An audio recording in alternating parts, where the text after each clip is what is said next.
одна из неисправностей, большинство, случается из-за того, что ремень масляного насоса быстрее изнашивается.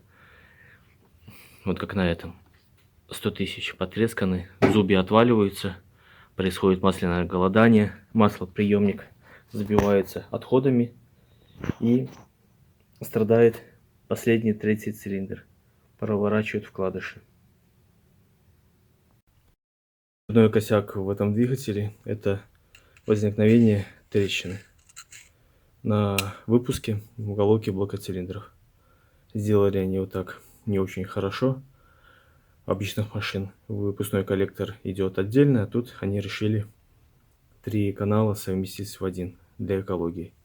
Трещина возникает, кто говорит, из-за забитого катализатора. Смотрела катализатор, вроде бы чистый, просвечивается. Ну, моторист, который ремонтировал мне голову, сказал, скорее всего, была воздушная пробка, голова нагрелась, помпа накачала жидкость и резко охладила эту плоскость. Так как здесь тонкая стенка, оно и трескается. Заварили, отсюда шлифанули эту плоскость.